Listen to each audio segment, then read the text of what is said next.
आज हम बात करने वाले हैं when things don't go your way by Haemin Sunim book के बारे में। रितेश हमेशा से ऐसा इंसान था जो परफेक्शन के पीछे भागता था। उसका मानना था कि हर चीज उसके हिसाब से होनी चाहिए, वरना वो बेचैन हो जाता। एक दिन ऑफिस में प्रेजेंटेशन खराब हो गई। बॉस ने जमकर डांट लगाई और रितेश पूरा दिन उसी के बारे में सोचता रहा। घर आकर भी उसका मूड ठीक नहीं हुआ। उसने सोचा, यार मेरी जिंदगी इतनी मैसी क्यों है? क्यों हर चीज मेरे कंट्रोल में नहीं रहती? उसी मूड में उसने अपना लैपटॉप ऑन किया, लेकिन काम करने का मन नहीं हुआ। उसने नेटफ्लिक्स स्क्रॉल किया, फिर भी कुछ देखने का मन नहीं किया। तभी उसकी नजर शेल्फ पर पड़ी एक किताब पर पड़ी जो उसने कुछ हफ्तों पहले एक बुक स्टोर से खरीदी थी। किताब का नाम था when things don't go your way, Zen wisdom for difficult times. Ritesh ने सोचा, चलो देखते हैं क्या खास है इसमें।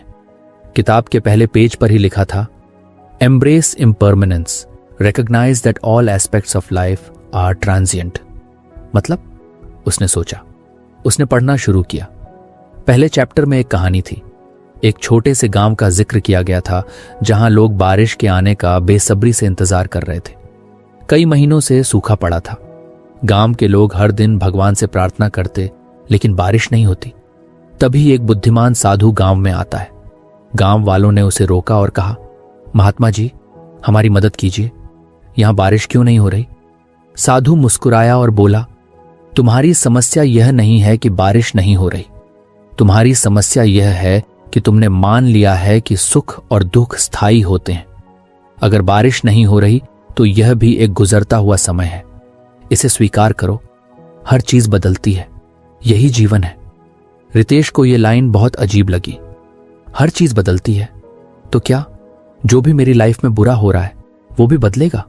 उसने सोचा। वो और गहराई में पढ़ने लगा। किताब कह रही थी कि हम अक्सर अपने दुख या मुश्किलों को इतना बड़ा बना देते हैं कि हमें लगता है ये कभी खत्म नहीं होंगे। लेकिन सच्चाई ये है कि जैसे दिन और रात बदलते हैं वैसे ही हर स्थिति बदलती है। किताब के शब्द सरल थे, लेकिन उनकी गहराई ने रितेश को सोचने पर मजबूर कर दिया। उसे याद आया कैसे कॉलेज के दिनों में वो फेल हो गया था एक एग्जाम में। तब उसे लगा था कि उसकी लाइफ खत्म हो गई। लेकिन आज जब वो पीछे मुड़कर देखता है तो उस फेलियर का कोई मतलब नहीं लगता। वो तो बस एक और अनुभव था। किताब पढ़ते पढ़ते रितेश को लगा जैसे कोई उसके मन के अंदर की गांठें खोल रहा हो। वो सोचने लगा, शायद मैं भी अपनी परेशानियों को बहुत सीरियसली लेता हूं। शायद मुझे भी समझना चाहिए कि ये सब टेम्पोरेरी है। वो किताब को बंद कर सोफे पर आराम से बैठ गया। उसके दिमाग में एक सवाल घूमने लगा, अगर हर चीज इम्परमानेंट है तो क्या मैं अपने अच्छे पलों को भी पूरी तरह एंजॉय नहीं करता? उसने फिर किताब खोली। किताब में लिखा था कि इम्परमानेंस का मतलब सिर्फ दुख को स्वीकारना नहीं है। इसका मतलब है कि हमें अपने खुशहाल पलों को भी पूरी तरह जीना चाहिए, क्योंकि वो भी अस्थायी हैं। वाओ, रितेश ने खुद से कहा। मैं तो अक्सर खुशियों को टेकन फॉर ग्रांटेड ले लेता हूं। उसने अपने फोन में नोट्स खोला और लिखा, life is like a flowing river, it keeps moving, it doesn't stay in one place, you can't hold on to the water but you can enjoy its coolness while it's in your hands. Ritesh को वो साधु की कहानी फिर याद आई। उसने सोचा, अगर गांव वाले ये समझ गए होते कि सूखा भी एक अस्थायी स्थिति है तो शायद वो इतना परेशान नहीं होते। उसे अपनी प्रेजेंटेशन की याद आई। उसने खुद से कहा, यार ये भी तो अस्थायी है, मैं अगली बार इसे बेहतर कर सकता हूं। इसे इतना बड़ा मुद्दा क्यों बना रहा हूं? रात के 11 बज चुके थे, लेकिन रितेश का मन शांत था।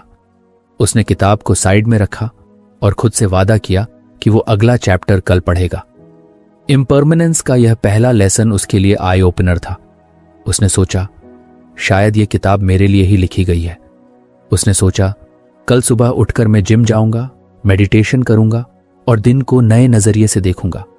इम्परमानेंस का मतलब है कि हर सुबह एक नई शुरुआत है। रितेश की जिंदगी में एक बदलाव आना शुरू हो गया था। उसने महसूस किया कि अगर वो सच में इन सिद्धांतों को अपने जीवन में उतारे तो वो और शांत और खुश रह सकता है।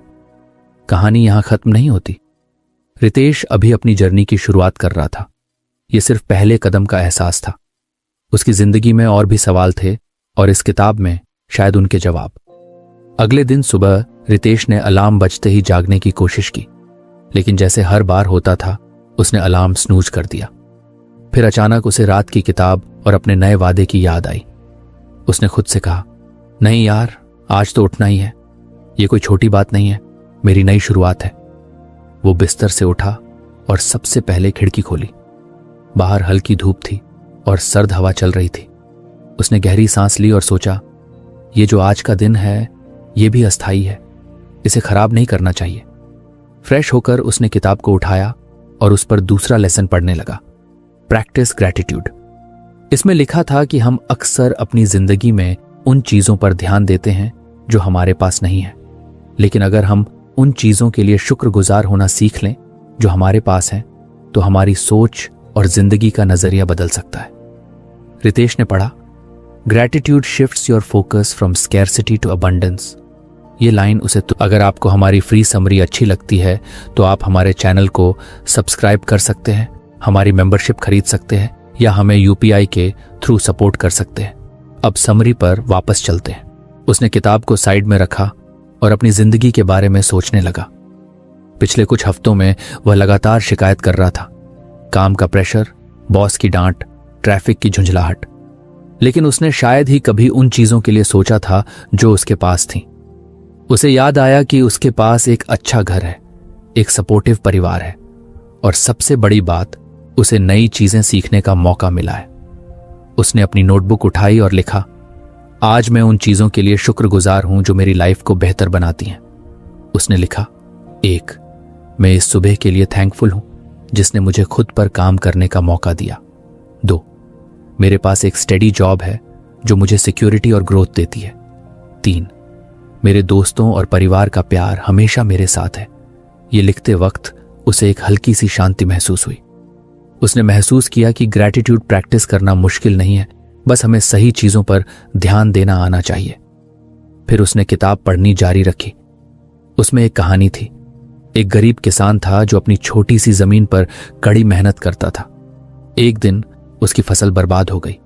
वह दुखी होकर भगवान से शिकायत करने लगा, मेरे पास तो पहले ही इतना कम है और अब यह भी चला गया, मैं कैसे जीऊंगा। तभी एक साधु उसके पास आया और बोला, तुम्हारे पास क्या है? किसान ने गुस्से में कहा, कुछ भी नहीं। साधु ने मुस्कुराकर कहा, क्या तुम जिंदा नहीं हो?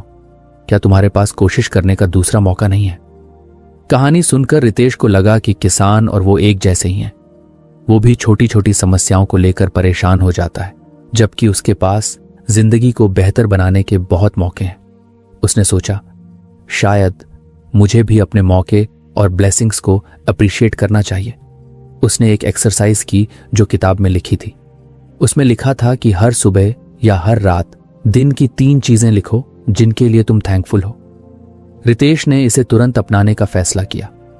उस दिन ऑफिस में भी रितेश ने ग्रैटिट्यूड को कॉन्शियसली प्रैक्टिस करने की कोशिश की। सुबह ऑफिस जाते वक्त ट्रैफिक में फंसे होने के बावजूद उसने झुंझलाने की बजाय सोचा, मैं थैंकफुल हूं कि मैं गाड़ी चला सकता हूं और मेरे पास एक अच्छी कार है। जब लंच ब्रेक हुआ तो उसने अपने साथियों के साथ बिताए समय को सराहा और सोचा, कितनी अच्छी बात है कि मेरे पास ऐसे लोग हैं जिनसे मैं खुलकर बात कर सकता हूं। लेकिन रितेश को सबसे ज्यादा महसूस तब हुआ जब शाम को उसने अपने घर पहुंचकर अपने माता पिता से बात की। उसके पिताजी ने पूछा, कैसा दिन रहा बेटा? रितेश पहले अक्सर ऐसी बातों को हल्के में ले लेता था, लेकिन उस दिन उसने रुककर सोचा, पापा रोज पूछते हैं, वो मेरी परवाह करते हैं। ये छोटी चीज है लेकिन कितनी इंपॉर्टेंट है। उसने पिताजी से कहा, अच्छा था दिन, और आपके कैसे थे? पिताजी यह सुनकर मुस्कुरा दिए। रात को उसने ग्रैटिट्यूड जर्नल में लिखा, 1, आज ट्रैफिक में फंसने के बावजूद मैंने अपना आपा नहीं खोया। 2, लंच ब्रेक में दोस्तों के साथ हंसी मजाक ने मेरा दिन बनाया। 3, मेरे पापा का मुझसे हाल पूछना और उनके साथ हुई छोटी सी बातचीत। ये छोटी छोटी चीजें लिखते वक्त उसे महसूस हुआ कि उसकी जिंदगी में बहुत कुछ अच्छा है और जितना वो इन अच्छी चीजों पर ध्यान देगा उतना ही बेहतर महसूस करेगा। किताब ने एक और बात कही थी, gratitude is not just about big things, it's about finding joy in small everyday moments. Ritesh ने सोचा, ये तो सच है। मैं हमेशा बड़ी चीजों के पीछे भागता हूं और छोटी खुशियों को मिस कर देता हूं, जैसे चाय का वो पहला घूंट, ठंडी हवा का एहसास या बस किसी का मुस्कुराना। अगले दिन रितेश ने ग्रैटिट्यूड के साथ अपनी सुबह शुरू की। उसने किचन में अपनी मां को देखा जो उसके लिए नाश्ता बना रही थी। उसने मां के पास जाकर कहा, थैंक यू मां, आप हमेशा मेरे लिए इतना कुछ करती हैं। उसकी मां कुछ हैरान हुई क्योंकि रितेश ऐसा पहले कभी नहीं करता था, लेकिन उनके चेहरे पर जो मुस्कान आई वह रितेश के लिए अनमोल थी। ऑफिस में भी रितेश ने ग्रैटिट्यूड प्रैक्टिस की। जब उसकी एक साथी ने प्रोजेक्ट में उसकी मदद की तो उसने उसे सिंसियरली थैंक यू कहा। वो साथी भी हैरान थी लेकिन खुश। रितेश ने महसूस किया कि ग्रैटिट्यूड सिर्फ उसकी अपनी सोच को नहीं बदल रहा था, बल्कि दूसरों के साथ उसके रिश्तों को भी बेहतर बना रहा था। दिन बीतते गए और ग्रैटिट्यूड उसकी आदत बन गई। उसने महसूस किया कि उसकी शिकायतें कम हो रही थीं। वह पहले की तरह छोटी छोटी बातों पर गुस्सा नहीं करता था। उसने महसूस किया कि ग्रैटिट्यूड उसे सिर्फ खुश नहीं कर रहा था, बल्कि उसे एक बेहतर इंसान बना रहा था। किताब के इस दूसरे लेसन ने रितेश को एक नया नजरिया दिया था, लेकिन उसे यह भी पता था कि यह सफर अभी खत्म नहीं हुआ है। अभी और लेसन्स आने बाकी थे और हर लेसन उसे एक नई सीख देगा। रितेश की जिंदगी अब धीरे धीरे बदलने लगी थी। एम्ब्रेस इम्परमानेंस और प्रैक्टिस ग्रैटिट्यूड के लेसन्स ने उसे एक नई दिशा दी थी। वो अब चीजों को हल्के में लेने और हर छोटी खुशी के लिए शुक्रगुजार रहने की कोशिश कर रहा था। लेकिन एक दिन ऐसा आया जिसने उसे फिर से सोचने पर मजबूर कर दिया।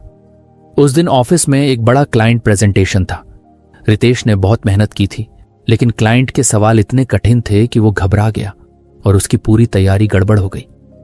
मीटिंग के बाद उसके बॉस ने उसे बुलाया और कहा, रितेश, तुम्हें और बेहतर करना होगा। तुमसे ये उम्मीद नहीं थी। वो शब्द बार बार उसके कानों में गूंज रहे थे। उसने महसूस किया कि भले ही उसने ग्रैटिट्यूड और इम्परमानेंस को अपनाया था, लेकिन वो अब भी अनकंफर्टेबल सिचुएशंस से भागना चाहता था। घर आकर उस दिन का लेसन था वेलकम डिस्कम्फर्ट। उसने पढ़ा, instead of resisting uncomfortable situations, approach them with a welcoming attitude. This mindset allows for personal growth and resilience. Ritesh ने किताब को बंद किया और सोचा, डिस्कम्फर्ट को वेलकम करना, यह कैसे हो सकता है? मैं तो हमेशा इससे भागने की कोशिश करता हूं। क्या सच में ऐसा करना पॉसिबल है? उसने आगे पढ़ना शुरू किया। किताब में एक कहानी थी। एक नौजवान था जो पहाड़ पर चढ़ाई करने की कोशिश कर रहा था। पहली बार में वह कुछ कदम चलते ही थक गया और वापस लौट आया। उसने सोचा, यह बहुत मुश्किल है, मैं ऐसा नहीं कर सकता। लेकिन फिर उसने अपने गुरु से बात की। गुरु ने कहा, हर डिस्कम्फर्ट तुम्हें कुछ सिखाने आया है। अगर तुम इसे गले लगाओगे तो ये तुम्हें मजबूत बनाएगा, लेकिन अगर तुम इससे डरोगे तो ये तुम्हें हमेशा कमजोर रखेगा। यह सुनकर नौजवान ने अपने डर और असुविधा को स्वीकार किया। उसने फिर से चढ़ाई शुरू की, इस बार यह सोचते हुए कि हर कदम उसे मजबूत बना रहा है। आखिरकार उसने पहाड़ की चोटी तक पहुंचने में कामयाबी हासिल की। रितेश को यह कहानी सुनकर अपनी प्रेजेंटेशन की याद आई। उसने सोचा, मैंने तो डिस्कम्फर्ट से बचने की कोशिश की थी। शायद अगर मैं इस स्थिति को एक्सेप्ट करता और बेहतर तरीके से तैयार रहता तो मैं इसे हैंडल कर सकता था। उसने किताब को साइड में रखा और अपनी जिंदगी में उन पलों के बारे में सोचना शुरू किया जब उसने डिस्कम्फर्ट से भागने की कोशिश की थी। स्कूल के समय में उसे पब्लिक स्पीकिंग से डर लगता था। हर बार जब उसे मंच पर जाने के लिए कहा जाता तो वो कोई बहाना बनाकर बच जाता। उसने महसूस किया कि उस डर ने उसे कई अच्छे मौकों से दूर कर दिया था। रितेश ने खुद से कहा, अगर मैं डिस्कम्फर्ट से भागता रहूंगा तो मैं कभी आगे नहीं बढ़ पाऊंगा। मुझे इसे स्वीकार करना सीखना होगा। अगले दिन ऑफिस में उसने खुद को एक छोटे चैलेंज के लिए तैयार किया। उसकी टीम के लोग एक नई स्ट्रैटेजी पर चर्चा कर रहे थे और रितेश को अपनी बात रखने का मौका मिला। आमतौर पर वो चुप रहकर दूसरों की राय सुनता और बात खत्म हो जाने देता, लेकिन इस बार उसने डर को नजरअंदाज करते हुए अपनी बात कही। उसे महसूस हुआ कि शुरू में असुविधा हुई, लेकिन जैसे ही उसने बोलना शुरू किया वो धीरे धीरे सहज हो गया। टीम ने उसकी राय को ध्यान से सुना और कुछ ने उसकी तारीफ भी की। उस दिन उसे महसूस हुआ कि डिस्कम्फर्ट को फेस करना इतना बुरा भी नहीं था। हाँ, शुरुआत में यह कठिन लगता है, लेकिन अगर उसे गले लगाया जाए तो ये एक ताकत बन जाता है। शाम को घर आकर उसने अपनी नोटबुक में लिखा, ओंग, डिस्कम्फर्ट मुझे सिखाने के लिए आता है। 2, ये मुझे बताता है कि मैं अपनी सीमाओं को और आगे बढ़ा सकता हूं। 3, इससे भागने की बजाय मुझे इसे गले लगाना चाहिए। उसने किताब में दिए एक और अभ्यास को अपनाने का फैसला किया। उसमें लिखा था, हर दिन अपने आप को एक छोटे डिस्कम्फर्ट में डालो, यह तुम्हारे दिमाग और आत्मा को मजबूत बनाएगा। रितेश ने इसका अभ्यास करना शुरू किया। पहले दिन उसने ठंडे पानी से नहाने का फैसला किया। उसे हमेशा गर्म पानी से नहाने की आदत थी, लेकिन उस दिन उसने खुद को डिस्कम्फर्ट में डालने की कोशिश की। ठंडा पानी उसके शरीर पर गिरा और पहले कुछ सेकंड में उसे बहुत असहज महसूस हुआ, लेकिन फिर उसने अपनी सांस पर ध्यान केंद्रित किया और खुद से कहा, यह अस्थायी है, मैं इसे झेल सकता हूं। और सच में कुछ देर बाद उसे ठंडे पानी की आदत हो गई। रितेश ने महसूस किया कि छोटे छोटे डिस्कम्फर्ट से गुजरने पर उसका आत्मविश्वास बढ़ने लगा था। अब वह बड़ी अनकंफर्टेबल सिचुएशंस को भी एक्सेप्टेंस के साथ देखने लगा। कुछ दिनों बाद ऑफिस में फिर से एक प्रेजेंटेशन का मौका आया। इस बार रितेश ने खुद आगे बढ़कर कहा, मैं इस प्रेजेंटेशन को हैंडल करूंगा। उसकी टीम हैरान थी क्योंकि पिछली बार वह घबरा गया था, लेकिन रितेश ने इस बार पूरी तैयारी की और प्रेजेंटेशन से पहले खुद को यह याद दिलाया, अगर कुछ गलत हुआ तो भी यह एक अनुभव होगा, मुझे इसे सीखने का मौका समझना चाहिए। उसने प्रेजेंटेशन दिया और क्लाइंट्स ने उसकी तारीफ की। भले ही सब कुछ परफेक्ट नहीं था, लेकिन रितेश ने इसे संभाल लिया। उसने महसूस किया कि डिस्कम्फर्ट उसे अब डराता नहीं था, बल्कि वह इसे एक चुनौती की तरह देखता था जो उसे बेहतर बना रहा था। रात को उसने अपनी ग्रैटिट्यूड जर्नल में लिखा, 1, मैं थैंकफुल हूं कि मैंने डिस्कम्फर्ट को फेस किया और उससे सीखा। 2, आज मैंने खुद को उस डर से आजाद किया जो मुझे कमजोर बना रहा था। 3, मैं अब हर चुनौती को एक ग्रोथ अपॉर्चुनिटी की तरह देखूंगा। वेलकम डिस्कम्फर्ट का यह लेसन रितेश के लिए एक गेम चेंजर था। उसने समझा कि डिस्कम्फर्ट से भागने की बजाय उसे अपनाना चाहिए। हर बार जब वह असुविधा को गले लगाता तो उसे महसूस होता कि वह पहले से ज्यादा मजबूत हो गया है। लेकिन रितेश को पता था कि यह सफर यहीं खत्म नहीं होता। किताब में अभी और भी लेसन्स बाकी थे और वह हर दिन खुद को कुछ और बदलने के लिए तैयार था। रितेश के जीवन में बदलावों की एक नई लहर आ चुकी थी। एम्ब्रेस इम्परमानेंस, प्रैक्टिस ग्रैटिट्यूड और वेलकम डिस्कम्फर्ट ने उसे बहुत कुछ सिखाया था। वह अब अधिक शांत, मजबूत और समझदार महसूस करने लगा था। लेकिन जिंदगी हमेशा नई चुनौतियों से भरी रहती है और रितेश का सफर अभी पूरा नहीं हुआ था। एक दिन ऑफिस में रितेश अपने कंप्यूटर पर काम कर रहा था। वह महीनों से एक प्रोजेक्ट पर मेहनत कर रहा था जिसे वह अपना सबसे बड़ा योगदान मानता था। लेकिन अचानक बॉस ने उसे बुलाया और कहा, रितेश, ये प्रोजेक्ट अब रद्द हो रहा है। क्लाइंट ने दिशा बदलने का फैसला किया है। तुम्हारी मेहनत बेकार नहीं जाएगी, लेकिन अब हमें इस पर और समय नहीं लगाना चाहिए। यह सुनकर रितेश सन्न रह गया। उसने इस प्रोजेक्ट पर दिन रात मेहनत की थी। उसने कई बार अपनी छुट्टियां छोड़ दी थीं, सिर्फ यह सोचकर कि यह प्रोजेक्ट उसकी कड़ी मेहनत का नतीजा दिखाएगा। लेकिन अब सब खत्म। वो ऑफिस के बाद घर आया और किताब उठाई। उस दिन का लेसन था, जाने कब छोड़ना है। रितेश ने पढ़ा, समय को समझना कि हमें क्या छोड़ना चाहिए जो हमें नहीं सेव करता है एक प्रकार की बुद्धिमत्ता है। Letting go doesn't signify failure but rather the commencement of a new journey. उसने किताब को बंद किया और गहरी सांस ली। लेट गो करना, यह तो हार मानने जैसा लगता है, उसने खुद से कहा। लेकिन उसने यह भी महसूस किया कि पिछले कुछ हफ्तों में जो उसने सीखा था वह उसे इस स्थिति में मदद कर सकता है। उसने किताब को फिर से खोला और पढ़ना जारी रखा। किताब में एक कहानी थी। एक नाविक था जो समुद्र में तूफान का सामना कर रहा था। उसकी नाव में बहुत ज्यादा सामान लदा हुआ था और वह जानता था कि अगर उसने सामान फेंका नहीं तो उसकी नाव डूब जाएगी। लेकिन सामान फेंकना उसके लिए आसान नहीं था, क्योंकि वो उसकी मेहनत की कमाई थी। आखिरकार उसने अपने जीवन को बचाने के लिए सामान फेंक दिया। वह किनारे पर पहुंचा और बाद में उसने महसूस किया कि उसकी जान बचाने का फैसला सही था। सामान तो वह फिर से कमा सकता था, लेकिन अगर उसने उस समय नहीं छोड़ा होता तो उसकी नाव डूब जाती। रितेश को यह कहानी अपने प्रोजेक्ट पर लागू लगने लगी। उसने सोचा, शायद मुझे भी इस प्रोजेक्ट को छोड़ने का वक्त आ गया है। ये मेरे लिए जरूरी था, लेकिन अब ये आगे नहीं बढ़ रहा है। इसका मतलब ये नहीं है कि मेरी मेहनत बेकार थी। शायद यह सिर्फ एक नई शुरुआत का संकेत है। उसने महसूस किया कि हम अक्सर चीजों को इसलिए पकड़ कर रखते हैं क्योंकि हमें डर लगता है कि छोड़ने का मतलब हार मान लेना है, लेकिन हर बार ऐसा नहीं होता। कभी कभी छोड़ देना हमें आगे बढ़ने का मौका देता है। उस रात उसने अपने अनुभवों के बारे में सोचा। उसे याद आया कि स्कूल के समय में वह पेंटिंग बहुत शौक से करता था। उसने कई प्रतियोगिताओं में भाग लिया और जीता भी, लेकिन जैसे जैसे वह बड़ा हुआ उसकी प्राथमिकताएं बदल गईं। उसने पेंटिंग करना छोड़ दिया और पढ़ाई और करियर पर ध्यान केंद्रित किया। पहले उसे लगा था कि पेंटिंग छोड़ना एक गलती थी, लेकिन अब उसने महसूस किया कि अगर वह पेंटिंग के प्रति जुनूनी रहता तो शायद वह अपने करियर में इतनी मेहनत नहीं कर पाता। उसने किताब से एक और वाक्य पढ़ा, letting go is not about giving up, it's about making space for something new to bloom. यह वाक्य उसके दिल को छू गया। उसने महसूस किया कि हर बार जब उसने कुछ छोड़ा है तो कुछ नया और बेहतर उसकी जिंदगी में आया है। अगले दिन ऑफिस में रितेश ने प्रोजेक्ट की फाइलें क्लोज करने का काम शुरू किया। पहले उसे भारीपन महसूस हो रहा था, लेकिन जैसे जैसे दिन बीता उसने खुद को हल्का महसूस किया। उसने सोचा, अब मैं नए प्रोजेक्ट्स पर ध्यान दे सकता हूं। यह अंत नहीं है, यह एक नई शुरुआत है। उसने एक और चीज की। वह अपने एक पुराने दोस्त को कॉल करता जिसके साथ उसका कुछ साल पहले मनमुटाव हो गया था। वह जानता था कि इस रिश्ते को खींचे रखने का कोई मतलब नहीं था।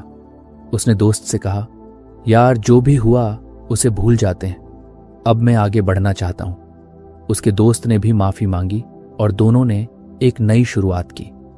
रितेश को लगा कि सिर्फ चीजें ही नहीं बल्कि पुराने गिले शिकवे और टूटे रिश्ते भी कभी कभी छोड़ने की जरूरत होती है। उसने अपनी नोटबुक में लिखा, 1, छोड़ने का मतलब विफल नहीं है बल्कि मैं कुछ नया के लिए तैयार हूं। 2, कुछ चीजें हमारे साथ हमेशा नहीं रहती और ये ठीक है। 3, मुझे जगह बनानी है ताकि नई चीजें मेरी जिंदगी में आ सकें। 1 हफ्ते बाद रितेश ने ऑफिस में एक नए प्रोजेक्ट पर काम करना शुरू किया। यह प्रोजेक्ट पहले से कहीं बड़ा और चुनौतीपूर्ण था। उसने महसूस किया कि पुराने प्रोजेक्ट को छोड़ने से वह इस नई शुरुआत के लिए तैयार हुआ था। रात को उसने अपने कमरे में बैठकर किताब को फिर से देखा। उसने महसूस किया कि know when to let go का लेसन न केवल काम के लिए बल्कि जीवन के हर पहलू के लिए है। ये लेसन उसे हर बार याद दिलाएगा कि कुछ छोड़ने का मतलब कुछ नया पाने का मौका है। रितेश की जर्नी अब भी जारी थी। उसने यह समझ लिया था कि जिंदगी में पकड़ने से ज्यादा जरूरी है सही समय पर छोड़ना, और शायद आने वाले लेसन्स में वह और भी गहराई से यह समझ पाएगा। रितेश की जिंदगी अब पहले से कहीं ज्यादा बेहतर और संतुलित लगने लगी थी। उसने know when to let go को गहराई से अपनाया था। पुराने प्रोजेक्ट को छोड़ने के बाद वह न केवल एक नए प्रोजेक्ट में व्यस्त हो गया था बल्कि उसने अपने व्यक्तिगत रिश्तों और भावनाओं में भी हल्कापन महसूस किया।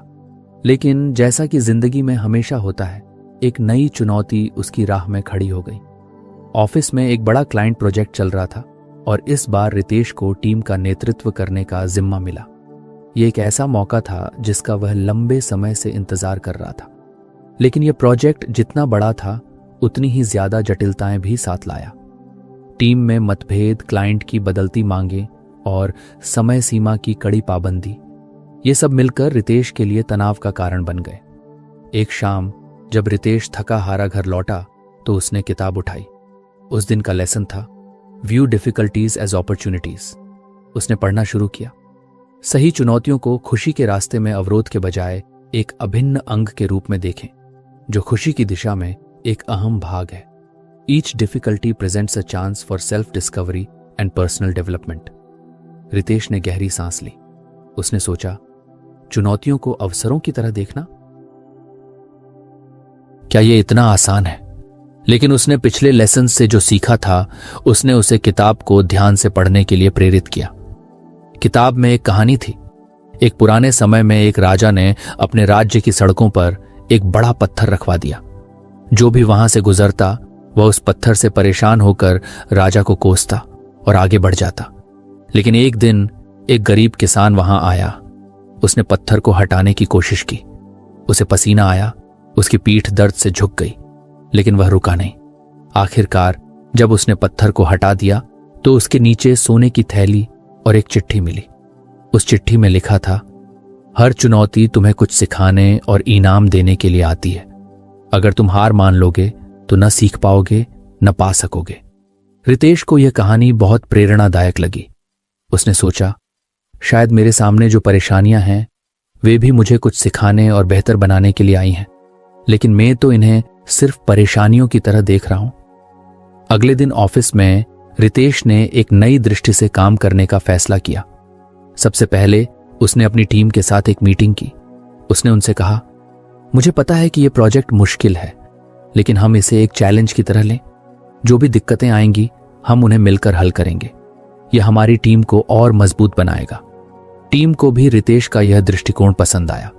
धीरे धीरे वे सब मिलकर समस्याओं को हल करने लगे। अगर क्लाइंट ने अचानक कुछ बदलाव मांगे तो रितेश ने इसे फ्रस्ट्रेशन की बजाय फ्लेक्सिबिलिटी का अभ्यास करने का मौका माना।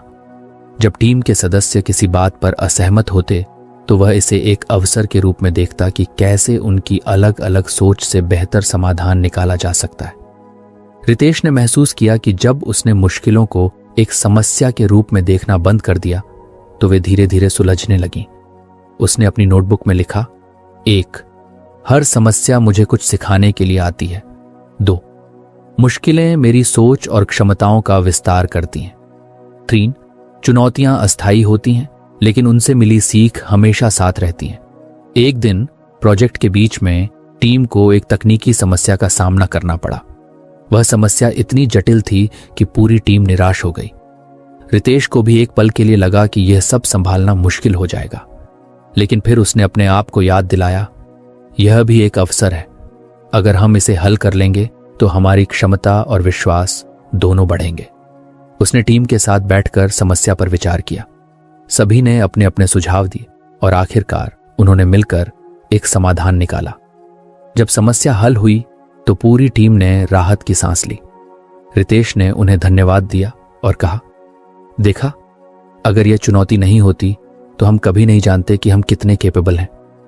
रितेश को अब यह समझ आने लगा था कि चुनौतियां न केवल उसके काम में बल्कि उसकी व्यक्तिगत जिंदगी में भी अवसर ला सकती हैं। उसने अपनी निजी जिंदगी में भी इसे अपनाने की कोशिश की। उसे याद आया कि बचपन से ही वह अपने माता पिता के साथ कुछ मतभेद महसूस करता था। कभी कभी उनकी सोच उसे पुरानी लगती थी और वह उनसे बहस करने लगता था, लेकिन अब उसने सोचा, शायद यह मतभेद भी मुझे कुछ सिखाने के लिए है। अगर मैं उनकी सोच को समझने की कोशिश करूं तो शायद मैं उनसे बेहतर संबंध बना पाऊं। उस रात उसने अपनी मां से बात की। उन्होंने उससे कुछ परंपराओं के बारे में चर्चा शुरू की जो रितेश को हमेशा से अप्रासंगिक लगती थी, लेकिन इस बार उसने बहस करने की बजाय उनकी बात को सुनने और समझने की कोशिश की। उसने महसूस किया कि उनकी सोच के पीछे गहराई और अनुभव छिपा था। रितेश ने अपनी नोटबुक में लिखा, 1. चुनौतियां केवल पेशेवर नहीं होती, वे रिश्तों में भी आती हैं। 2. हर कठिनाई के पीछे एक सबक छिपा होता है। 3. मुझे हर चुनौती को क्यूरियोसिटी और ओपननेस के साथ देखना चाहिए। जब ऑफिस का प्रोजेक्ट पूरा हुआ तो क्लाइंट ने न केवल टीम की मेहनत को सराहा बल्कि रितेश के नेतृत्व की भी तारीफ की। यह रितेश के लिए एक बड़ा पल था। उसने महसूस किया कि अगर उसने इन कठिनाइयों को एक अवसर की तरह नहीं देखा होता तो शायद ये सफलता भी नहीं मिलती। उसने किताब को उठाया और मुस्कुराते हुए कहा, दिक्कतें वाकई में खुशियों की राह का हिस्सा हैं। अगर मैं इन्हें समझदारी और धैर्य से देखूं तो ये मेरे लिए सोने की थैली की तरह है। रितेश की यात्रा अब भी जारी थी। उसने सीखा कि चुनौतियों को गले लगाने से न केवल समस्याएं हल होती हैं बल्कि वह खुद एक बेहतर इंसान बनता है। उसे पता था कि किताब में अभी और भी सीखने को बाकी था और वह हर नए लेसन के लिए तैयार था। रितेश की जिंदगी अब पहले से कहीं ज्यादा स्पष्ट और उद्देश्यपूर्ण हो गई थी। उसने किताब के हर लेसन को अपनी जिंदगी में लागू करना सीखा था। Embrace impermanence, practise gratitude, welcome discomfort, know when to let go और व्यू डिफिकल्टीज एज अपॉर्चुनिटीज ने उसकी सोच को पूरी तरह बदल दिया था। हर बार जब भी वह किसी चुनौती का सामना करता वह अब डरता नहीं था बल्कि वह इसे सीखने और बढ़ने का एक मौका मानता। एक दिन रितेश को अपने पुराने दोस्त अर्जुन से मिलने का मौका मिला। अर्जुन और रितेश कॉलेज के समय के दोस्त थे, लेकिन करियर और जिंदगी की भाग दौड़ में वे एक दूसरे से दूर हो गए थे। दोनों ने एक कैफे में मिलने का प्लान बनाया। बातचीत के दौरान अर्जुन ने कहा, यार तेरी जिंदगी बहुत सॉर्टेड लग रही है, मुझे भी बता तू इतना शांत और पॉजिटिव कैसे हो गया।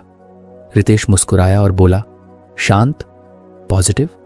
अरे ऐसा कुछ नहीं है, मैं भी पहले परेशानियों में उलझा रहता था, लेकिन अर्जुन ने हैरानी से पूछा, किताब? कौन सी किताब? रितेश ने अर्जुन को किताब के बारे में बताया और उसमें लिखे हर लेसन को कैसे उसने अपनी जिंदगी में लागू किया, यह भी साझा किया। उसने कहा, मैंने सीखा कि जिंदगी में हर चीज अस्थायी है। अगर हम इसे समझ लें तो हम उन चीजों के लिए खुद को परेशान नहीं करेंगे जो हमारे हाथ में नहीं है। मैंने हर छोटी चीज के लिए शुक्रगुजार रहना सीखा। मैंने डिस्कम्फर्ट को एक दोस्त की तरह अपनाना शुरू किया और चीजों को तब छोड़ा जब उन्होंने मेरी सेवा करना बंद कर दिया। और सबसे जरूरी, मैंने कठिनाइयों को अपनी दुश्मन मानने के बजाय उन्हें अपना शिक्षक माना। अर्जुन ने गहरी सांस ली और कहा, यार तेरी बातें सुनकर लग रहा है कि मुझे भी अपनी जिंदगी में कुछ बदलाव लाने होंगे, लेकिन यह इतना आसान नहीं है। रितेश ने जवाब दिया, आसान तो कुछ भी नहीं होता। मैंने भी एक दिन में सब कुछ नहीं सीखा। यह किताब कोई जादू की छड़ी नहीं है, लेकिन हां, यह तुम्हें सही दिशा दिखा सकती है। बाकी तुम्हारी मेहनत और कोशिशें हैं। हर दिन कुछ कुछ करो। अर्जुन ने वादा किया कि वह भी किताब पढ़ेगा और खुद पर काम करना शुरू करेगा। रितेश ने महसूस किया कि शायद किताब का मकसद केवल उसकी जिंदगी बदलना नहीं था, बल्कि दूसरों को भी प्रेरित करना था। दिन, हफ्ते और महीने बीतते गए। रितेश का जीवन अब एक नई स्थिरता में बदल चुका था, लेकिन एक दिन उसने महसूस किया कि उसने काफी समय से किताब को फिर से नहीं खोला था। उसने सोचा, किताब ने मुझे इतना कुछ सिखाया, लेकिन क्या मैं अब भी इसे सही से लागू कर रहा हूं? उसने किताब को फिर से खोला और पन्ने पलटते हुए एक आखिरी लेसन पढ़ा, शेयर योर लाइट। उसमें लिखा था, जब तुम्हें कोई ज्ञान या अनुभव जीवन में नई दिशा देता है तो उसे दूसरों के साथ साझा करो। यह ज्ञान तभी पूर्ण होता है जब यह दूसरों की भी मदद करे। रितेश ने इस लेसन को गहराई से महसूस किया। उसने अपने अनुभवों को और लोगों के साथ साझा करने का फैसला किया। उसने एक ब्लॉग शुरू किया जहां वह अपने सफर और किताब के लेसन्स के बारे में लिखने लगा। धीरे धीरे लोग उसके विचारों को पढ़ने लगे और प्रेरित होने लगे। उसने महसूस किया कि उसकी यात्रा केवल खुद को बदलने तक सीमित नहीं थी, वह अब दूसरों की भी मदद कर रहा था। हर बार जब कोई उससे कहता, आपकी बातों से मेरी जिंदगी बदल गई, तो उसे लगता कि वह सच में कुछ बड़ा कर रहा है। आखिरकार रितेश ने किताब को अलमारी में रखा और मुस्कुराते हुए सोचा, अब यह किताब केवल मेरी नहीं है, ये उन सबकी है जो बदलाव चाहते हैं। और इस तरह रितेश की जर्नी एक नई शुरुआत बन गई, खुद से परे, दूसरों के लिए। उसने सीखा था कि हर अंत एक नई शुरुआत का संकेत होता है, और यही जिंदगी का सबसे बड़ा लेसन था। रितेश की यात्रा एक साधारण किताब से शुरू हुई, जिसने उसकी जिंदगी को पूरी तरह बदल दिया। किताब के हर लेसन ने उसे जीवन के एक अहम पहलू को समझने और अपनाने का मौका दिया। 1. Embrace impermanence. रितेश ने सीखा कि हर चीज अस्थायी है। अच्छे या बुरे पल हमेशा के लिए नहीं रहते। इसे समझकर उसने चिंता करना छोड़ दिया और हर पल को पूरी तरह जीना सीखा। 2. Practice gratitude. उसने महसूस किया कि जो कुछ उसके पास है उसकी कद्र करना जरूरी है। शिकायत करने के बजाय उसने छोटी छोटी चीजों के लिए शुक्रगुजार होना सीखा, जिससे उसे शांति और संतोष मिला। 3. Welcome discomfort. मुश्किल हालात से भागने के बजाय उन्हें अपनाना रितेश के लिए एक बड़ा सबक था। उसने डिस्कम्फर्ट को अपने विकास का जरिया मानकर उसे गले लगाना सीखा। 4. जाने कब छोड़ना है। कुछ चीजों को छोड़ना कमजोरी नहीं, बल्कि नई शुरुआत का संकेत होता है। उसने पुराने प्रोजेक्ट और गिले शिकवे को छोड़कर खुद को हल्का महसूस किया। 5. View difficulties as opportunities. उसने चुनौतियों को बाधा के बजाय सीखने और मजबूत बनने का मौका माना। कठिनाइयों ने उसे उसकी क्षमताओं का एहसास कराया और उसे खुद पर भरोसा करना सिखाया। 6. Share your light. अंत में रितेश ने जाना कि ज्ञान को बांटना उसका अगला कदम है। उसने अपनी सीख और अनुभवों को दूसरों के साथ साझा किया, जिससे न केवल उसकी बल्कि कई और लोगों की जिंदगी बदली। रितेश की कहानी इस बात की गवाही थी कि सही दृष्टिकोण और सीखने की इच्छा से जिंदगी में कोई भी बदलाव संभव है। तो फ्रेंड्स, ये थी हमारी आज की बुक समरी। आपको कैसी लगी कमेंट करके जरूर बताएं। और धन्यवाद आपका समरी एंड तक सुनने के लिए।